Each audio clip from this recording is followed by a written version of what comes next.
Welcome everyone to Resilink's ongoing series of conference calls covering supply chain disruptions during the COVID-19 pandemic. This is our seventh update in this series. Today we will be discussing extreme climate events such as hurricanes or typhoons that can impact the supply chain.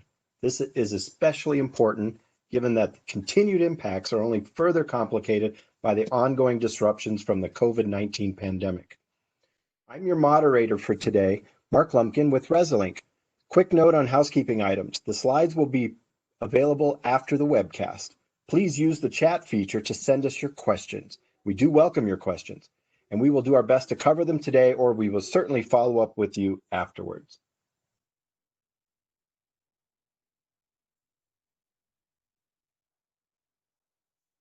For our agenda today, we will be providing you our latest supply chain disruption data. We are now 6 months into the COVID-19 pandemic.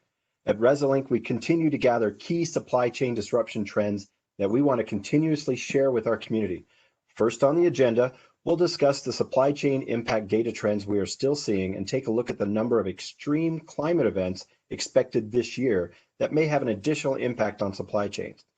We're also going to go over key learnings from the 2019 storm season and to discuss how to manage supply chain risk during an extreme climate event, especially when it's also occurring during a pandemic. Then we'll have a roundtable discussion on prescriptive technologies and predictive technologies to help you to combat these climate extremities.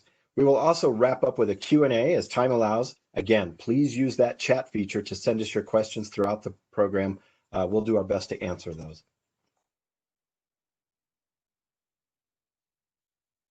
Well, again, welcome everyone. With me today is Sumit Vakil, our Chief Product Officer and co-founder of Resilink. Sumit is one of the world's leading experts in internet data security and holder of several patents in this area. He co-founded Resilink and is a current member of the board of directors. At Resilink, he is responsible for product and technology vision, direction, and delivery.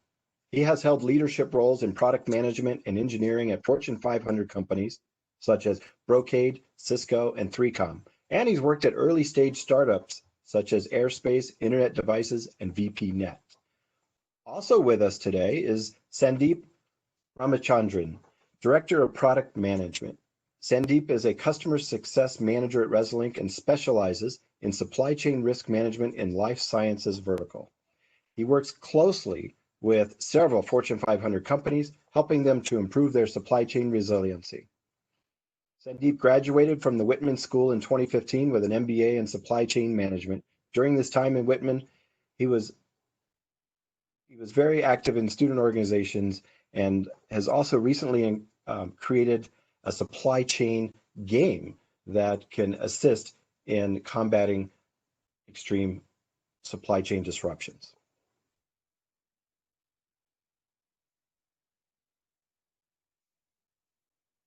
So COVID continues to be the largest disruptor for supply chains worldwide.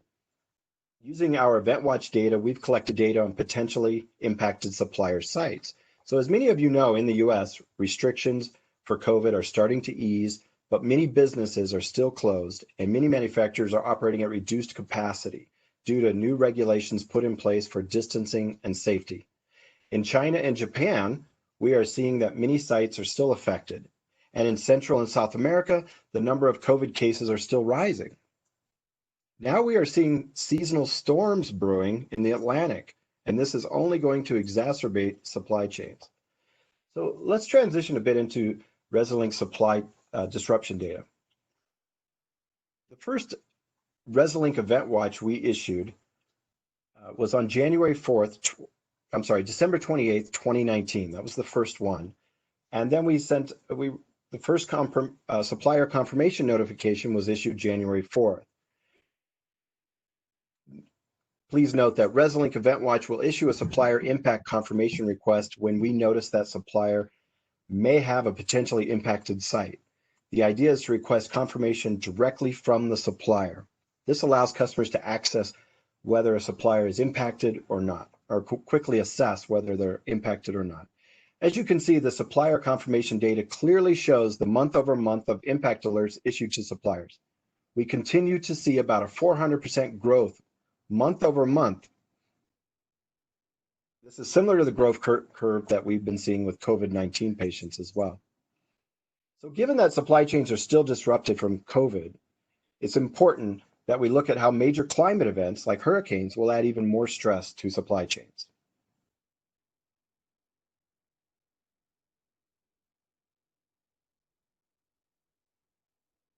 Let's take a look at the 2020 hurricane forecast. Right now, NOAA says there will be a 60% chance that 2020 will be an above average year for hurricanes. NOAA has predicted a whopping 21 hurricane-like events. That's more than 60% will be named storms, and it's the named storms that are the most severe. These storms are expected to be in the pathways of several supply chain hubs.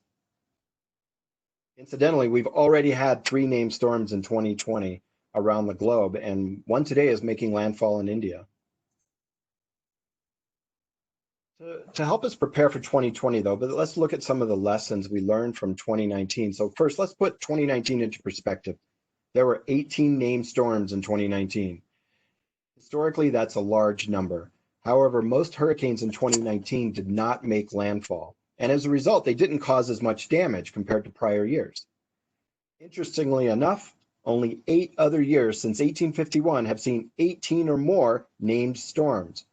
The most recent years with 18 or more named storms were in 2010, 2011, and 2012. Once again, NOAA is predicting 21 hurricane-like events in 2020, so supply chain practitioners need to heed the warning and begin to prepare. Sandeep, I'd like to ask you, what else are you tracking when it comes to extreme weather? And can you share with us some of the past learnings? Sure, Mark. Thank you and welcome all. So let me talk a little bit about Resilink and some of the monitoring things that we do at Resilink. So Resilink monitors more than 40 different event types in around 100 different languages, and this includes man-made as well as natural disasters. When we consider natural disasters, this includes things which are very relevant to our topic today, that is hurricanes, tropical depressions, tornadoes, ice storms, the outages and implications from these events, and so on. And what we have seen in the large scheme of things is that the occurrences of such events, such as the hurricanes and tornadoes, are relatively lesser compared to the occurrences of, let's say, factory fires or M&Es. But the impact that a tornado or a depression or a hurricane would cause is significantly much higher, and and the impact is very, very negative compared to the others. And this is oftentimes because of the toll it has on the human life, the employees, the hit on the top and bottom lines for companies. And some of these events could last for months after it makes a landfall. Of course, we all remember 2017, how active the hurricane season was and how disastrous it was. And considering the time that we are in, where we are currently managing a pandemic, it becomes more and more important for us to be prepared as well as be more proactive in taking those learnings and applying it in the case of an extreme weather situation. Now, in the case of past learnings, there are a few things that I would definitely call out, which does differentiate a resilient company with the ones which are just trying to react to events. To start with, firstly, I would say it is very important for companies to know exactly where your parts that go into your product are manufactured or tested, or if it's being warehoused in different locations, what are those locations? What are the recovery capabilities of these suppliers? You might want to know this in advance so that you know when a disaster or some kind of effect or actions happen on these sites, you want to be prepared with it. Some other things that you might want to consider here are, what are the alternate sites available for your primary site? So in case you need to swap or switch the production to your alternate sites, do you have those sites in the first place? What is the time that it would take to switch and recover to your alternate site as well?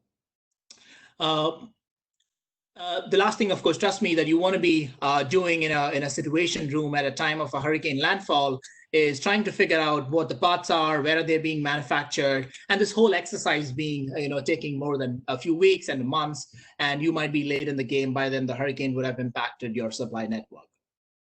And what we have, another thing which is very important is to also, when we consider the path to site mapping, so this is where the path to site mapping is very important. Oftentimes we have seen that the impacts also go all the way up to your lower tiers, and companies tend to be blinded about which are my tier 2 suppliers, what are my tier 3 suppliers, and so on, and you don't want to be in that situation.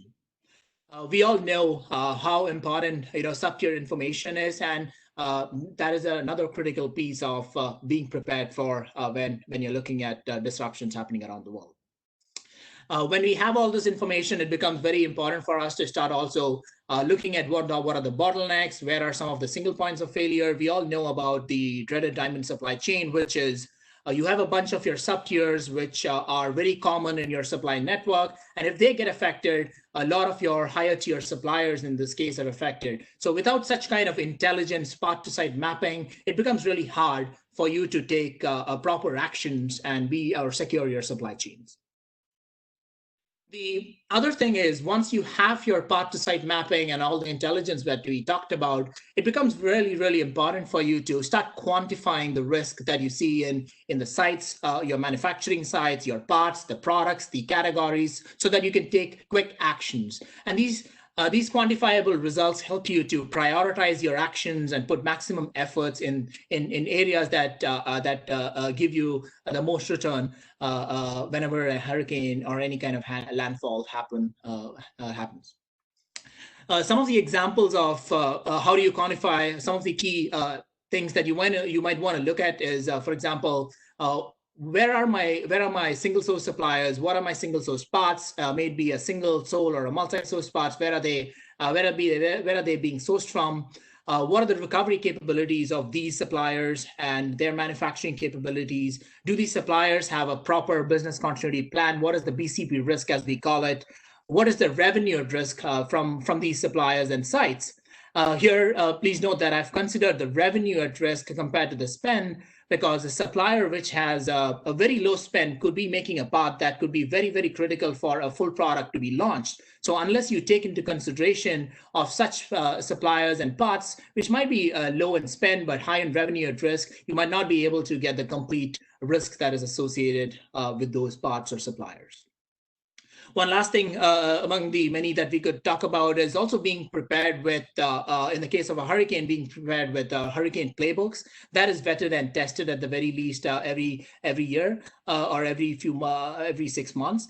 And why is this important is because you want to make sure your team members know exactly what protocols that need to be initiated, what processes that need to be followed, and which suppliers to look at, what kind of mitigation actions that they need to deploy, and so on, so that the entire team is prepared with all the different kinds of scenarios that could potentially affect the supply network. So these are some of the past learnings which we feel are very important as you start putting together a plan for any kind of extreme weather disruption. Sandeep, that's very good information there. What are the weather patterns look like around the world? If we take a look at the next slide, are you seeing weather patterns across all regions? Can you read? Yeah, sure. So let me just explain this slide a little bit, or the visual that you're seeing here. So especially the blue bubbles is what I want to focus. So the blue bubbles that you see here, these are different extreme weather disruptions from 2019 and the paths that these have taken. For example, you can see some of the hurricanes such as Hurricane Dorian. In fact, Hurricane Dorian is an interesting case because it started from Bahamas. It was a very disastrous hurricane. It actually moved past Puerto Rico all the way to Florida, North Carolina, and it went all the way to upstate. And so that was one of the examples. You can see Tropical Storm Imelda, Lorenzo. As you go towards the east, you start to see Cyclone Vayu, Kamari, and so on and so forth. And as you look into the details and the paths, you start to realize that these hurricanes actually hover over supply chain rich regions in the world. And based on the mapping that we have in the Resolink network, what we see is in the Asia region just alone, we have more than 35,000 suppliers in the potential pathways, which contribute to around, I think there are around 70,000 plus sites and 300,000 plus parts that are being actively monitored. In the Europe region, we have around 6,000 suppliers, more than 70,000 parts. USA and Mexico, we are looking at around 13,000 plus supplier sites and around 100,000 plus parts. And this is based on the mapping that the industries and the different companies have done. And so it really begs the question whether are we really prepared, and what is the true cost to the supply chain when these extreme weather disruptions happen. You might be lucky in the past from not getting affected, or you might not have thought about any mitigation, proactive mitigations. But you don't want to just take luck as a factor, and you want to be more prepared and more proactive in these cases.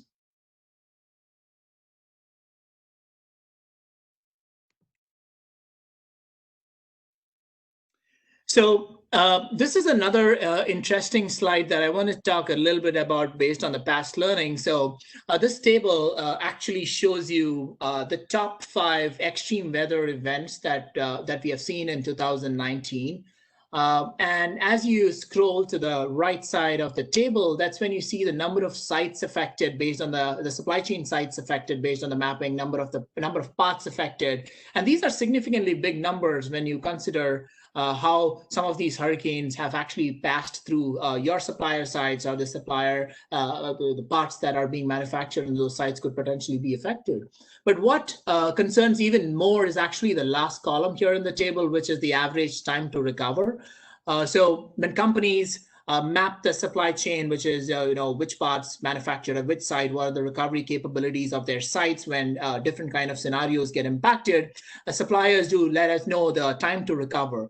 And based on the aggregation of information, what we see is on an average, the total time to recovery for these events was around 28.5 weeks, which is a very significant number, which means it takes a significant few months. If something happens really drastic, your suppliers could be affected and your supply networks could be affected. And in such cases, you want to start looking at your data. You want to go to your suppliers, ask about the BCPs, whether are they prepared for the hurricanes, do they have the playbooks, and be more proactive rather than just believing in the luck at that point.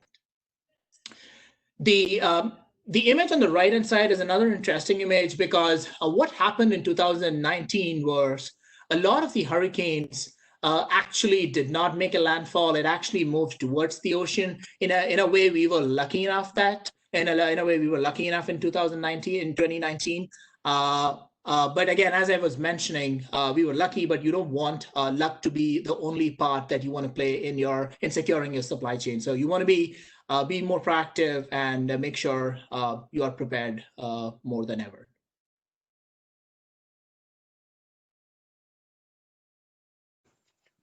We'd like to have you join us now and kick off our roundtable discussion. We want to talk about reducing your supply chain risk using cognitive mapping technologies. Maybe you can tell us a little bit about that. Thank you, Mark, and thank you all for joining us today. And I'd also like to take a quick moment to thank all of our folks on the front lines, everybody, the nurses, the doctors, the delivery drivers, the grocery store employees, and so on, who are doing all this for us to keep us safe and to keep us going. Okay, so let's start with what the current process is when people are trying to deal with the hurricane season, trying to prepare for the hurricane season. What we have drawn out here is typical current process that people follow, that companies follow. First thing that always comes to mind is, what is the hurricane region? Now, it's easy enough to say for those of us in the US, okay, it's the Atlantic coast, maybe southeastern part of the United States, Florida, etc., New Orleans, that region. But hurricane is a term for the Atlantic Ocean. There are also cyclones and typhoons especially in the South China Sea region, where a lot of our manufacturing happens. So we're talking Taiwan, Hong Kong, the Philippines, and so on. That typhoon season also kind of overlaps with our hurricane season. So when we are talking about the hurricane region, it's not just the eastern side of the US, it is actually far more. Interestingly enough, it takes a very long time to actually figure out the exact hurricane regions, the exact typhoon regions, cyclone regions, and so on. But that's where people typically start, figure it out, read on the internet, kind of figure out then, teach themselves how to draw these things on a map. And so that's where they start. Once they know what the hurricane region is, the next thing they try and figure out is what's in there. What are their suppliers that operate facilities there? Whether these are manufacturing facilities, service facilities, transportation hubs, warehouses, distribution centers, etc. But that's the next step. What is in the region here? Then the next thing they try and figure out, once they understand what suppliers are in these regions, some things like, what is the connection of these suppliers to my product? So should something happen, what could my exposure be? They look at historical response rates from suppliers. So if they have a solution like Resilink, where the software itself reaches out to suppliers in case of events, disruptions, and asks them what the impact is, then companies will go review how good or how proactive suppliers have been in responding and providing disruption updates. Location risk scores, some regions are more likely versus other regions to recover faster from disasters. So those kind of location specific risks. Business continuity information, or BCP, business continuity process information about suppliers. So how well equipped are suppliers to respond to and recover from disasters? And then sounds kind of silly or trivial, but finding out the right appropriate supplier contacts. In many cases, it so happens that not all supplier contacts are available, or they're not all in one place. So that in itself becomes a pretty major exercise. Once all this information is compiled, then organizations start looking at generating some key performance indicators, or KPIs. Why do we need KPIs? Supply chain data is vast. There are lots of suppliers. That could be pretty significant impact. So trying to prioritize, figuring out how to prioritize, how to decide what to address and work on first is where these KPIs come in. Whether you prioritize by suppliers, by their locations or sites, by part categories or commodities, whatever your business need is, you would end up having to develop some key performance indicators to prioritize the data. Then you can figure out, you see that companies then go figure out what to do now. Once you have all these KPIs, then you can decide, okay, for that supplier, I need to figure out if they have an alternate site available. For that other supplier, let me see if I can move inventory out of the region, and so on. And then some customers, some companies we see will also create some mitigation related projects. So they'll put a tiger team in place to deal with the hurricane season. They will maybe collect more information from suppliers and take the other actions that we spoke of. Sumit, why is AI so important to this process, and what areas can it help with? So as I mentioned, as I walk through the current process, it must have become pretty apparent and obvious how manual and time consuming and tedious it is. So what AI does for you in this situation is takes away a lot of that manual effort. It goes through and crunches through tons and tons of data, historical events, location risks, business continuity practices that suppliers have. What parts are connected to what products to what suppliers, that making that connection between parts and products and suppliers, figuring out what suppliers and sites and such part categories are most likely to be impacted. All of those things are easily and quickly synthesized by AI, are quickly processed by AI, so that it then comes up with a set of actionable items. So go to A, B, and C for this particular supplier, or for that site do X, Y, and Z. So net, what the AI does is it short circuits the whole discovery process. Instead, it takes category managers, risk practitioners, event leads directly to the action state by telling them exactly, here are the things that you should be doing in these specific situations.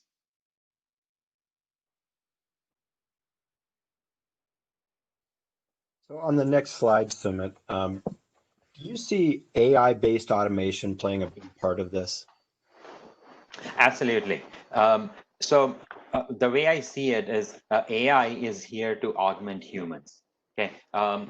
The way I see it, everybody is busy today. Everybody has a million different things to do. So why spend time doing number crunching? Why spend time trying to figure out what the best course of action is? What you are looking for with an AI system like what ResLink has is something that will do all the number crunching for you and take you straight to the action point. So in case of ResLink, for example, we analyze hundreds of thousands, millions of data points even of a variety of different kinds of data, all brought together, whether it is traditional structured data like bill of materials to completely unstructured data like news. And we're talking about news collected over 8+ years here, right? We bring all that together, our AI analyzes all of this, runs some complex scenarios, and comes up with a list of recommendations. So what you see here are different kinds of recommendations. You can have recommendations at the supplier level. On the right-hand side here, you are seeing recommendations that are very specific to supplier sites. So for a supplier site, maybe that is, in this example, what you're seeing is that site does not have an alternate site. And there are no alternate suppliers identified either. So possibly some of the parts coming from that site are single sourced or sole sourced. Okay, so then the recommendations become very exact. Check the business continuity processes for the site. Move inventory out of the region. Check your safety stock and so on.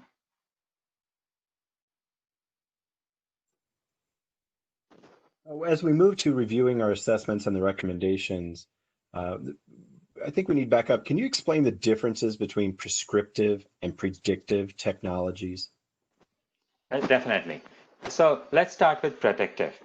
Predictive is where something is predicted, as in, I might say the chances of a hurricane going through New Jersey is 10% or whatever, right? So that is more predictive. Or it could be saying, given the situation that we have, the chances that that company is going to go bankrupt are 20% in the next 6 to 8 months.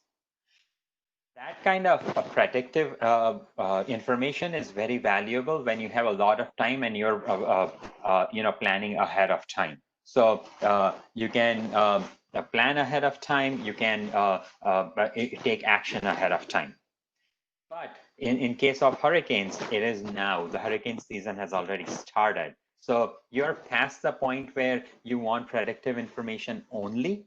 What you need is very much prescriptive as well. And what prescriptive means is a system that will tell you exactly, give you recommendations on what you should be doing given the situation. So, Sumit, when you say you can make recommendations, are you referring to prescriptive or predictive? Like which one does the recommendation? And is this capability available now? So when I talk about the ResilienX AI solution, it is absolutely available right now. And we are definitely talking about the prescriptive solution here.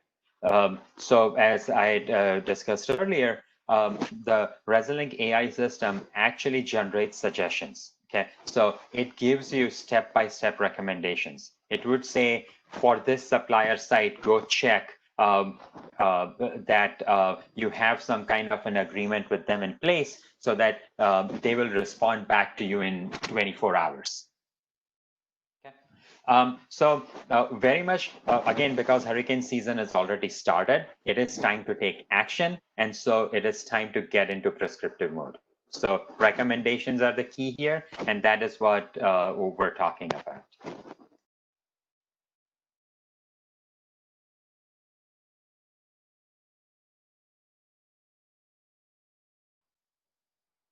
Okay, so let me walk you through a few slides here that will give you more detail on the approach that the Resilink solution takes. What we have is an AI-based solution to help you plan for hurricane season. Okay. What comes out of that are a set of actions that you could take for a supplier, for a site, for parts, and so on. Now, based on those findings that the AI has presented, you want to start prioritizing what you want to do. You can start with suppliers at the highest risk. So you can look at the analytics that the AI is presenting, the recommendations it's presenting, and pick out the highest, the most vulnerable suppliers, sites, categories, and so on. Based on the information, then you can look at whether these sites have business continuity processes in place. Again, BCP is critical because it informs you on the supplier's ability to deal with and recover from disruptions. You need to check your safety stock. If you need to, you can move inventory out of the region if that's an option, and so on. You would look at high-risk suppliers and set up some level of service level agreement. Again, you want them to respond to you and tell you when a disruption has happened, how long they are going to be down for. How long are they likely to cause an impact to your supply chain, to your manufacturing, to your operations, right? So those are some of the items you want to look at first, assisted by what the AI is recommending. On the next slide, what you will see is then we get into actually taking action. So what are some of the actions you could take? We've had customers who have very successfully moved inventory out of the region ahead of time. Again, I cannot stress enough the significance of looking at this. We're not talking about buying new inventory here, right? We're talking about relocating inventory where possible so that it remains accessible to you, even if those regions, those sites, those warehouses, for instance, are shut down. Another very important thing that we have seen come out of this is doing these tabletop exercises with your suppliers. So what are we talking about here?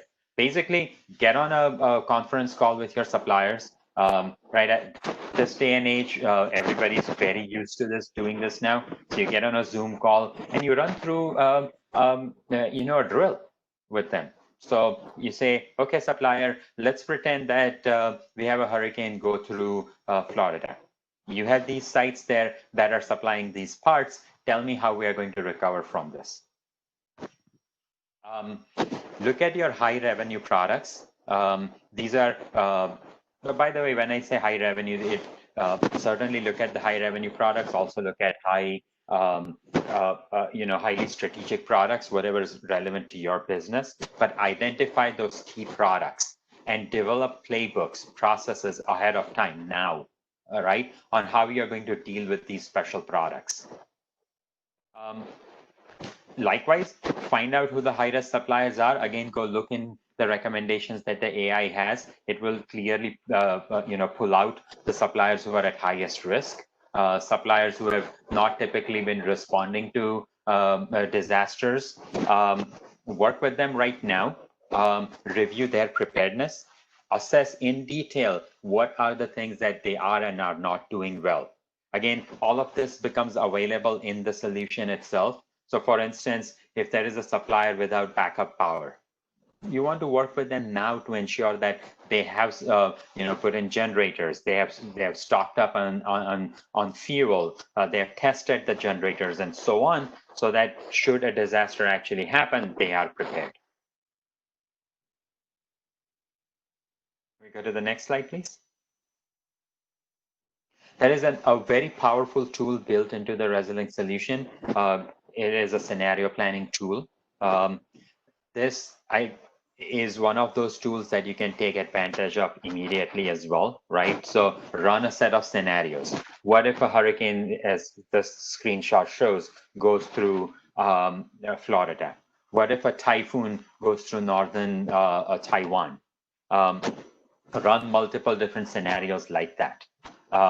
That is a feature set built into the Resolink solution called Material Flow that will actually let you track material going from site A to site B to your plant, maybe, right? So use those solutions to understand exactly what would happen if this kind of an event happened. See, the system's got your real data. So when you run a scenario like this, you know the real impact that you would face. Based on these, again, go back, do some drills internally, do some drills with your suppliers, come up with those approaches on a supplier by supplier basis, assisted by the recommendations from the AI system that will minimize the disruption to you should something actually happen. Next slide, please. And then the last thing I'm going to talk about is the criticality of business continuity processes and capabilities with your suppliers. Okay. If you read that second line there, the first line there, sorry, it is something that you need to pause and think about. If your supplier goes down, you are going to the chances of you getting disrupted are 5 times higher. Okay, meaning, let me say it a different way. The chances of you getting disrupted are 5 times higher because of a supplier disruption than disruption at your own facility. Okay, so your risk from your suppliers is enormous. The sad part is, the unfortunate part is that a lot of your suppliers are not prepared. We have collected business continuity information from thousands and thousands of supplier sites at this point. Based on looking at that information, what we have come up with are some pretty sobering statistics. I'll read out a few here. 7% of the sites, so over a quarter of the sites, don't have any business continuity procedures in place at all. 37% of the sites are without backup power. So if you combine those two statistics, you'll see that close to 50% of the sites may or may not even be equipped with backup power. Half the sites, imagine that. 30% of the sites without any IT disaster recovery processes in place. Now, we know all manufacturing has at least some level of automation today. Much of manufacturing has a huge level of automation. There are, so many IT systems involved. In the services industry, even more so. Yet 30% of the sites operate without any procedures around recovering these systems should there be a disaster. So very critical, I will leave you with this, very critical to assess your supplier's business continuity processes and start filling gaps as you see them now.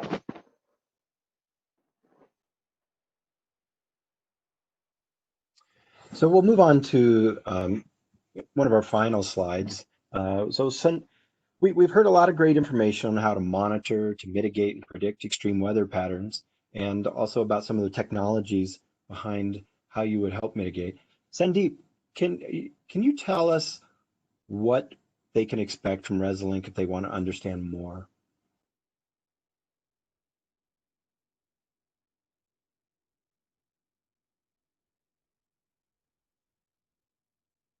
Sandeep, I'm just checking. There you are. Okay, perfect.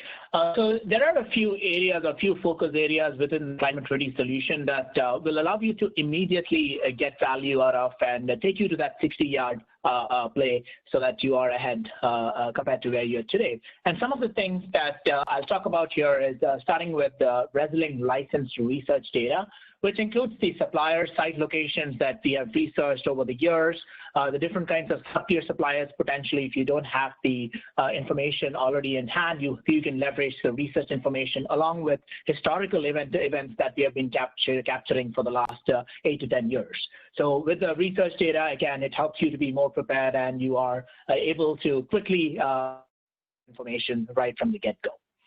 The AI hurricane analysis and the recommendation engine, Sumit did talk a little bit about how you can take the data, start to give, the system starts to point exactly which are the path suppliers or sites that are very critical in the path, and how do you start to, and the system has to provide you credit recommendations as to which are the ones that you need to immediately prioritize, and actions potentially can you take to safeguard your supply chain. The Event Watch, we started with the Event Watch, which is the 24/7 event monitoring system, 40 plus event types, more than 100 different languages that we are monitoring. So you get to get the latest and the most accurate information through the Event Watch service, which is a part of the Climate Ready solution. The hurricane preparedness as well as the business assessments. As we talked about, these are vetted and industry-specific assessments that we have created. We have thousands of suppliers who have already completed these assessments, which have provided enough details as to what their capabilities are. If you were to think about, as was mentioning, do they have proper power and backup safety capabilities? All that information is available. You can leverage through these assessments that have been completed. You can, again, it helps you to take you to that 60 to 80 yard game here. The last one that you see here is the Hurricane Preparedness Advisory Services, which is experts in the team have implemented it. We have helped companies to move to a resilient phase. So with the expertise, we can help you to plan and provide you that expert guidance and get you to a more resilient phase at the end of the day. And more importantly, being more prepared to all these disruptions that affect our supply chains.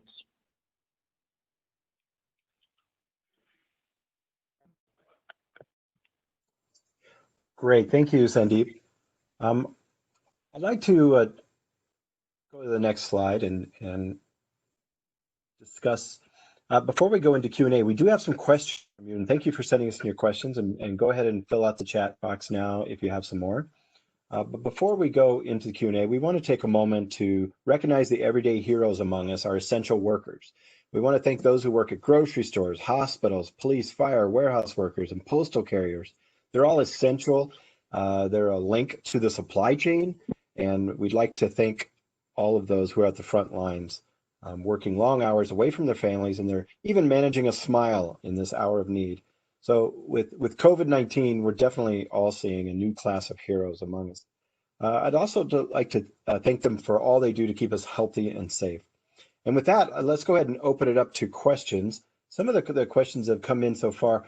Rachel's asking, and I'm not sure if this is Sumit or Sandeep who'd like to answer, but Rachel says, does AI take into account company-specific risk metrics, tolerance, thresholds, high-risk parts, and products?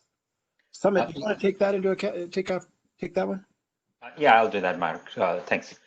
So the answer is correct. Yes, the AI does take all of those pieces of information into account when making the recommendations on the steps and to take when, and of course in calculating the highest vulnerable suppliers and sites and parts and so on.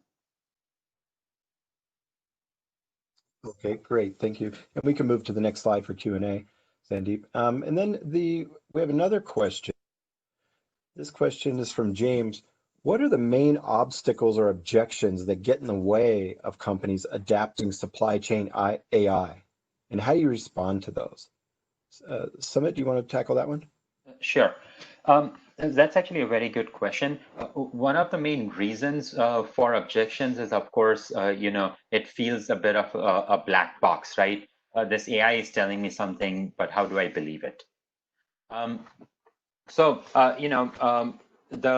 way we have seen, the response that we have seen that works well in these situations is to just objectively lay it out to somebody who's questioning it and say, look, for this supplier, these are the recommendations that are coming out, and they make sense based on what we know about the supplier. As we all know, category managers, commodity managers have an immense amount of information and understanding of supplier businesses. So for them, looking at the recommendations that are coming out of the AI system, it would be pretty straightforward for them to say, yeah, this makes sense or that does not make sense. That's about the only way to build confidence in an AI system.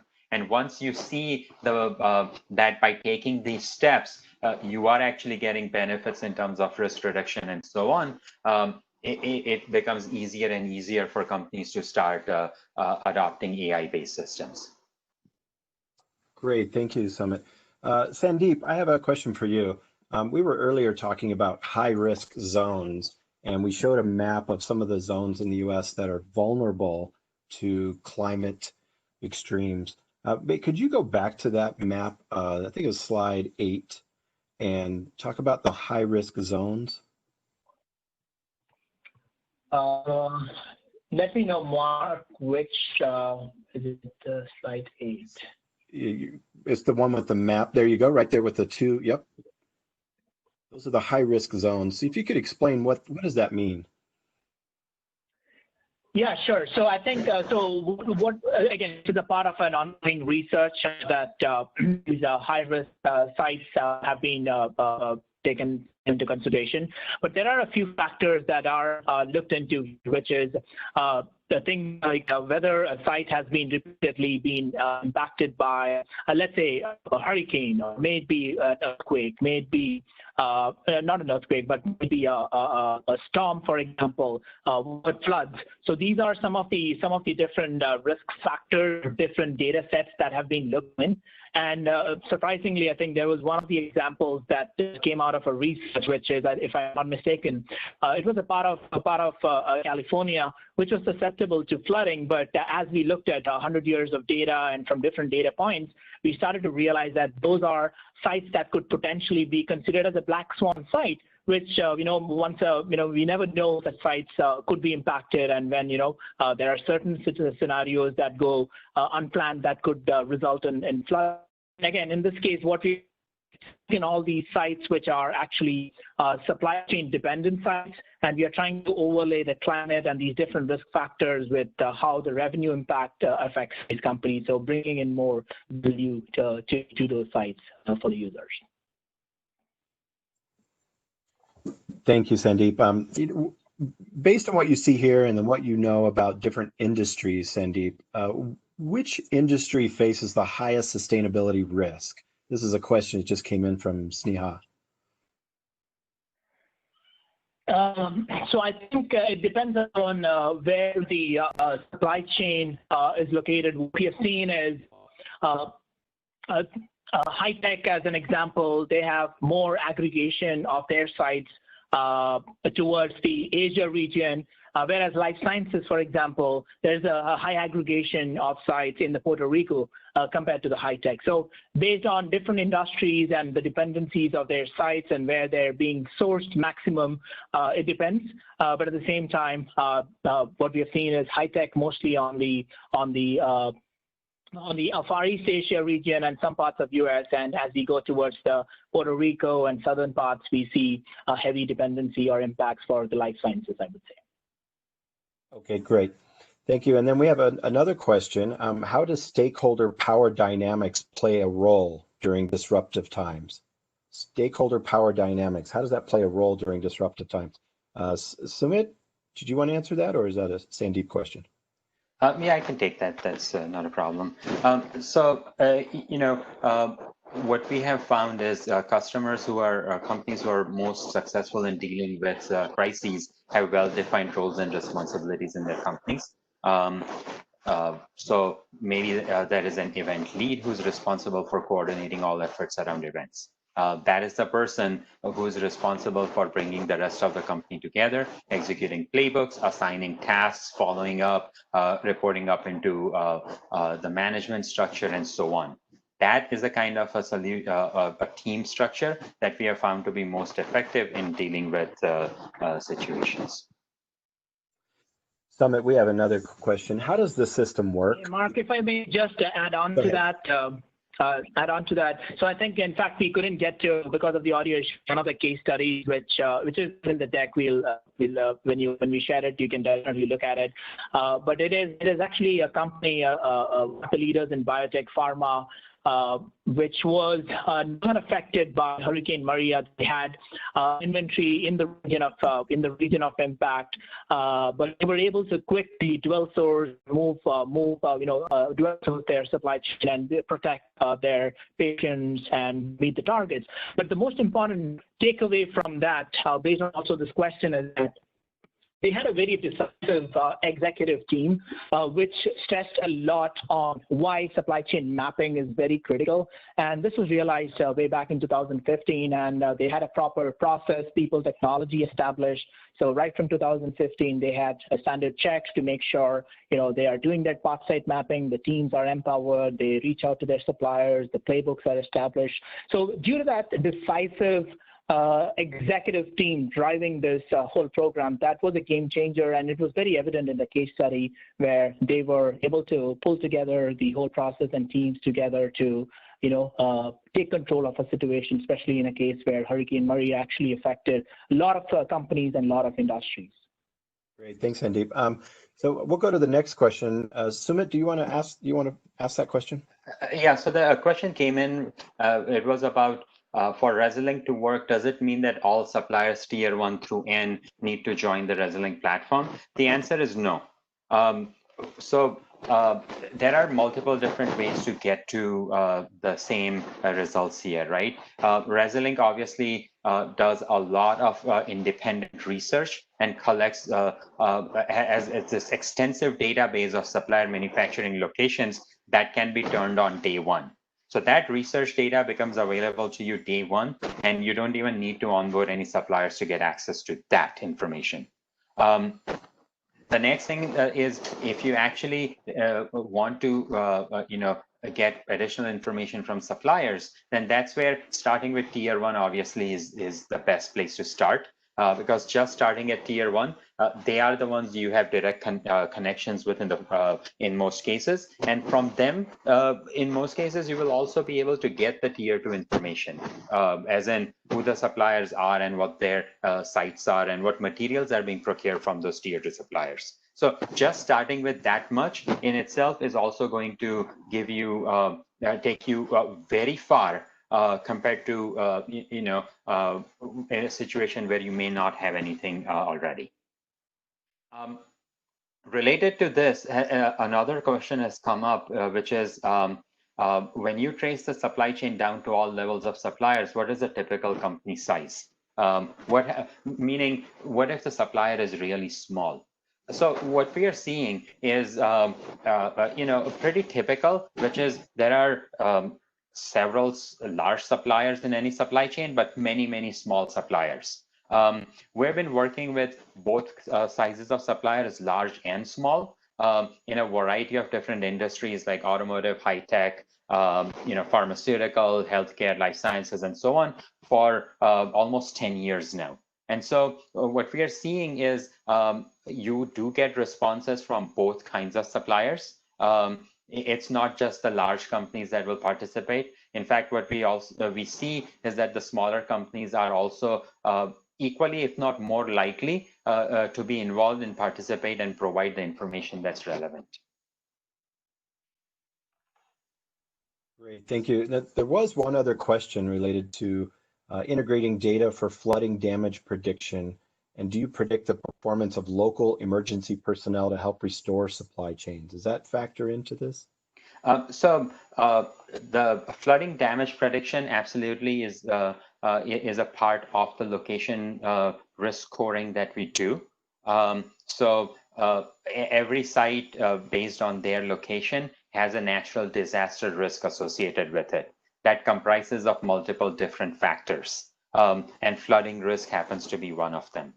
As far as performance of local emergency personnel go, I think the person asking the question here is actually correct, right? That is definitely a part of the recovery process and the risk. We look at it in two ways. One is, of course, a part of the location-specific risk. The other, interestingly, comes through the business continuity processes or BCP assessments that we conduct with the suppliers. So it does come in two different ways. And then Do our clients work with us to customize it using the company's enterprise risk matrix? Yes, so the Resolink solution is extremely flexible. The risk scores, the risk profiles of suppliers are not just limited to what's on the Resolink platform. Many of our customers today input a variety of different risk scores that are specific to that enterprise.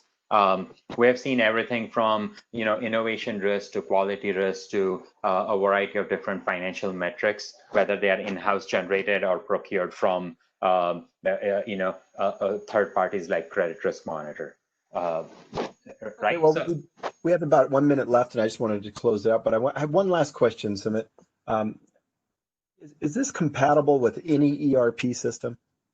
Absolutely. So the Resolink solution comes with an extensive suite of REST APIs, that being the technical term for the easiest way to integrate with ERP systems. And we have several different examples right now in the industry out there in production where this event information gets fed back into a customer's ERP system.